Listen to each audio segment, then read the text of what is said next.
Welcome to the Gentleman's Guide to Gaming, and another video where we intersect Curseborne with media. Yes, 2 weeks ago we did Stephen King's novels, and 1 week again we did David Lynch and his assorted media. In this episode, we're going to talk about how Curseborne intersects with the movies of Jordan Peele and Prano Bailey-Bond. Now, I imagine the vast majority of you will know who Jordan Peele is at this point. He has, in just the last decade, become an incredibly well-regarded filmmaker. I have no doubt he was incredibly talented before that, but now his talent is very much on show with movies such as Get Out, Us, Nope, and you know what? I'm a big fan of his version of the Candyman. I do love his version of Candyman. But I want to give special call out to Prano Bailey-Bond, who is a filmmaker, I imagine, with a less well-known name, but with an amazing talent for filmmaking. Her film Censor is incredibly influential on me and the horror that I write.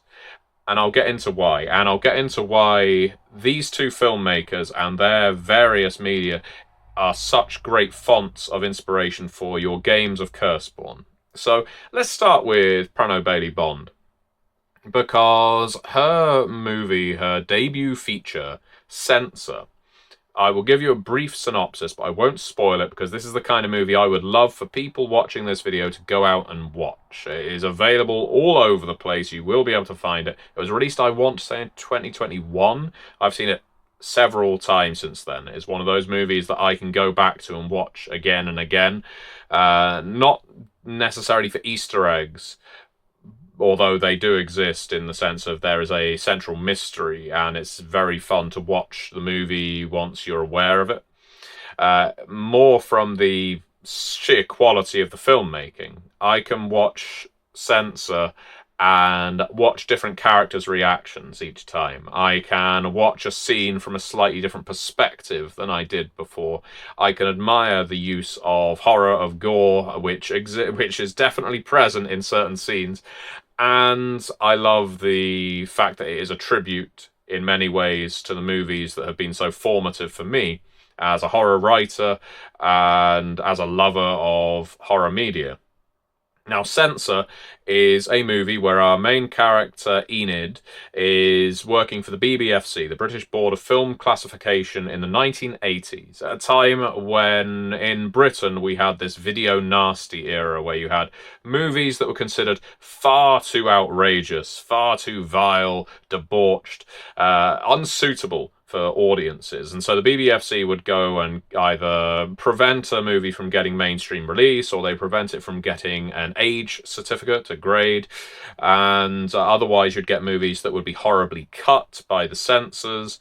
I know The Devils is a very famous version of this, where it has not received... I think you can now buy it in the UK, but the version of it is nowhere near the full cut that I was very fortunate enough to see at a live film festival once upon a time.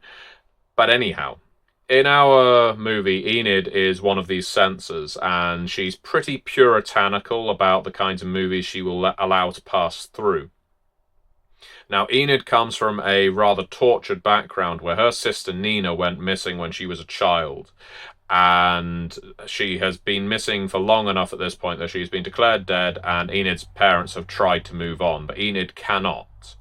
And in one of the movies that she is asked to review, she sees a scene that is very much reminiscent of her sister's disappearance and an actress who she believes could be her sister. And so this sends her down a sprawling labyrinth of what may be snuff movies, what could be just simply over-the-top horror movies, exploitation movies, and you don't know how much of this is real and how much of this is in her head. She interacts with a lot of very gross characters of, let's say, dubious morals. And again, I'm not going to spoil anything beyond this point, other than to say that it is a absolutely fantastic movie and you should watch it. Now, you may be wondering, how does that influence Curseborne? Well, that idea of finding the movie that you shouldn't, seeing something that should be forbidden, awakening a part of your mind that you had previously suppressed, maybe, again, those questions of identity we spoke about in the David Lynch video as well, because, of course, identity is such a major theme in David Lynch's movies. In Censor, our main character finds out an awful lot about herself that she probably doesn't like or appreciate to be reminded of, if that's not a badly constructed sentence.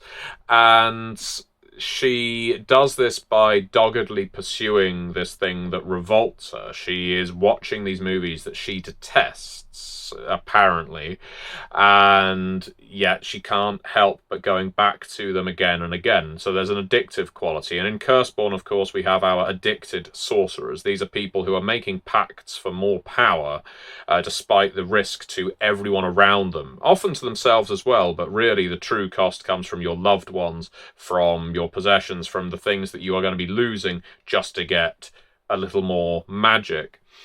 There is also a hungry element to our character of Enid as well, because, again, she can't stop despite the deleterious effects that what she's pursuing is having on her. The violence in it is primal. I mean, and of course there's the dead element as well of her sister, or is she? I could actually point at every single one of the lineages in Curseborne and identify each one with either Enid or Nina or a lot of the characters that appear in this movie, which is spectacular for me. It's great inspiration. And that, going back to my point about watching something you shouldn't, there's a Ringu element to that. There is a Barbarian sound studio element to that. Another two excellent horror movies, and I'm sure you've heard of the first one, you should see the second one, where you can't look away from the horror, and so you're drawn further and further into it, even though you know you're putting your sanity at risk by doing so, and your life, quite possibly.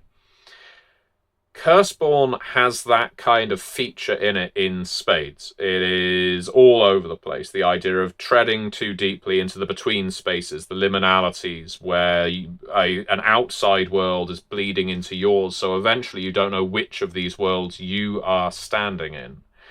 You don't know which one you are almost native to. Where do you belong is a big element of Curseborne, and also the heirlooms, the cursed artifacts, the items. Is the movie itself cursed? Is it what's going on in the movie that's cursed? Is it you that's cursed? Is everything curses? I really want people to check out Censor, because I think you can watch it, appreciate it for the movie it is, and it is marvelous. But then you can really start taking inspiration from so many little pieces of it, whether it's this skeevy character or this almost crusading character, to help build up the cast of your Curseborne game. It's a really interesting way of putting Curseborne through the lens of cinema. And as you know from They Came From games, they came from Beneath the Sea, they came from Beyond the Grave, and the rest, I'm a big fan of, I guess, cinema via role-playing games. Cinematic role-playing games, I suppose. Now, Jordan Peele, not to be slept on, of course, although, who knows, maybe. His canon is shorter than that of David Lynch and Stephen King, although don't let him know I said that. It's not meant to be. And so I mean his movies. There aren't as many of them. But what an impact he has made in the last decade alone. Obviously, Get Out was a revolutionary horror movie. It just captured so many imaginations, and it would be really easy for me to focus on Get Out when I talk about how Jordan Peele's work can influence your games of Curseborne. The idea of a hidden family, or a family with hidden objectives. And again, I won't spoil Get Out in the sheer unlikelihood that you haven't seen it yet. It is worth watching going in blind. But that plot is very much akin to something, I would say, I'm tempted to say one of the Hungry families, like the heirs, our heart eaters in Curseborne, are similar to that more perfect than perfect family in Get Out. But I'm actually more inclined to say it's a dead family who are just body swapping. for various reasons. Maybe their cadavers are rotting, who knows. But so I'm not going to focus on Get Out. And Us is another really fantastic one. Visually, I think is probably the most striking Jordan Peele movie. Censor is a visually arresting movie. I think Us is likewise. It has elements of course, Changeling the Lost to it. The idea that there is another version of you out there. This is a movie that speaks strongly to me as a fan of the outcasts concept in Curseborne. The idea that you're living your normal life, you're going about your day, and all of a sudden your face falls off and you realize what you truly are. And maybe even some of the people around you can now see what you truly are. How are you going to deal with that reality? I think the only reason I'm not going to pick on Us is because Us is almost a Curseborne game taken to a magnitude beyond what our core book is looking at, which is almost a local, intimate, personal horror story. Us is an international disaster by the end of it. No, what I'm going to look at, what I'd like to talk about, is Nope, which isn't the obvious link to a Curseborne game. There's a sci-fi element to it which isn't necessarily overt in Curseborne.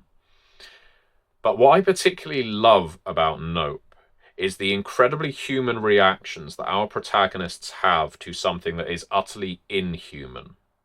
In a lot of horror movies, when a protagonist deals with the villain for the first time or acts around the villain for the first time, or especially if we're looking at a slasher movie, when any of the disposable characters encounter the villain for the first time, they will do things that are not just irrational from a safety standpoint, but irrational from a cinema standpoint. They are doing it to to reach their inevitable demise.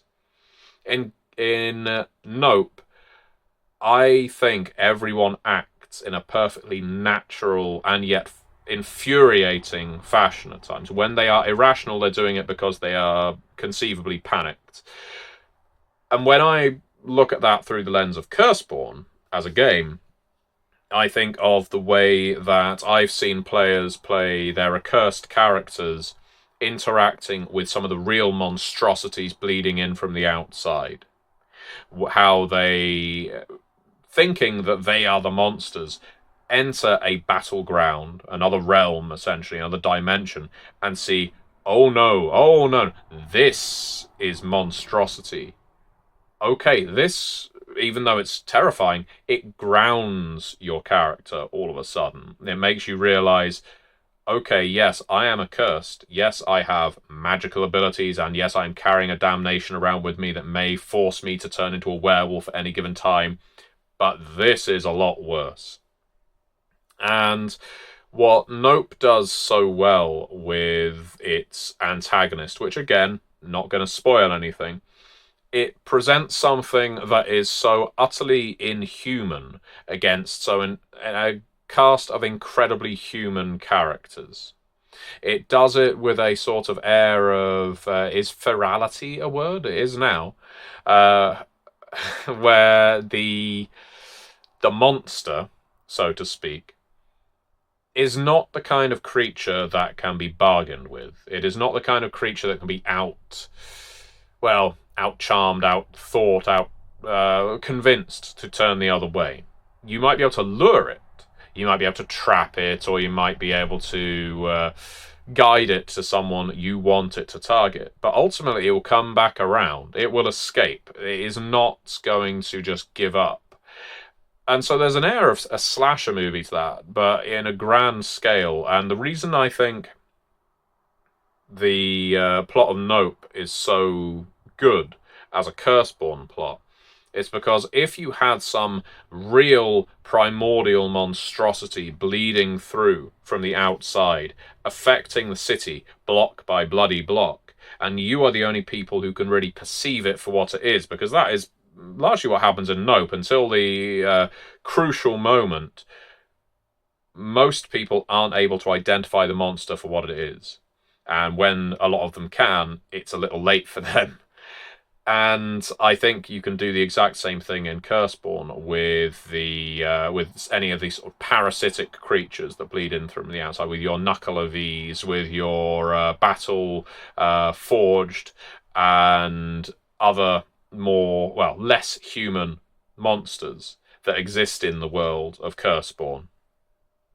I think the reason I look at Nope in particular, more than any of the rest of it, is because what it demonstrates is a character can think around a problem. Even if they can't duel with the villain, they can work out a way of either containing or making it destroy itself, making it essentially playing to its strengths and making it depend on those strengths to the point that it becomes prohibitive. Now, again, I'm really trying not to spoil the movie, but in terms of atmosphere, what you've got with Nope is characters who are sort of on the borderline of fame. Our protagonists are both struggling, but also, I guess, they have a status about them. That is interesting to me through Curseborne because your characters are a little like that. Your characters can elevate themselves with their abilities, but they will always be blighted by what they are, if not who they are.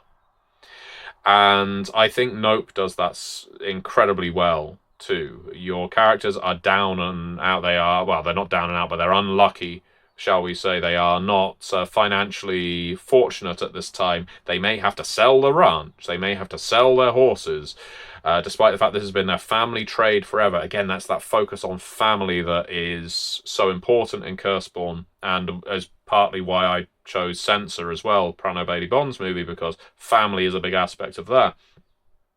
And the things you will do to help your family, even when it's your found family and not your biological one, is, you would sacrifice yourself. You would risk it all to make sure they get away safely. And yeah, I think Nope is a really good example of that. You could look at that and you could fill a 3-part session of Curseborne using the loose plot of Nope, but instead of the creature being what it is in Nope, you would go for something maybe subterranean, Tremors-like, harassing the local community. And of course, no one else is aware of what you can see, what you can perceive, which is a vital part of something like Nope, in my view. Anyway, I think both of these filmmakers, Jordan Peele and Prano Bailey-Bond, have got a really good voice for a little bit of cutting satire. Our characters aren't always necessarily sympathetic, but the villains are emblematic of something else. And Curseborne, of course, goes a little into that as well. It's impossible to get away from politics. I know a lot of people like to say, I don't want politics in my games, but politics exists everywhere. And it exists in the works of Jordan Peele. It exists in this debut feature from Prano Bailey-Bond as well. And it makes you question things. It makes you question morality. It makes you question decisions made way above your pay grade. And I think playing with that kind of material in your games of Curseborne is really important as well, because your families of accursed, will make decisions for you that you then have to bear the benefits or the drawbacks from, depending on what kind of decisions they made. And I love that kind of stuff. I think that these two filmmakers will be ones to watch for the next decade or more, probably more. And I really strongly recommend you check out both Censor and Nope. Hell, check out everything by Jordan Peele and keep your eyes open for Prano Bailey-Bond's next feature, whatever it happens to be, because I have no doubt it will be spectacular. Anyway, that's me signing off, and next time we'll be talking about Mike Flanagan, because I know people have been expecting us to talk about Mike Flanagan ever since we compared the Ayres family in Curseborne to the fall of the House of Usher. I mean, Flanagan isn't the only person to blame for the whole fall of the House of Usher. People have been asking for me to do a video on how Curseborne intersects with Flanagan work, so we'll look at Usher, but we will also look at his other media and see which one can we turn into a Curseborne plot most cleanly. So until then, thank you very much for watching.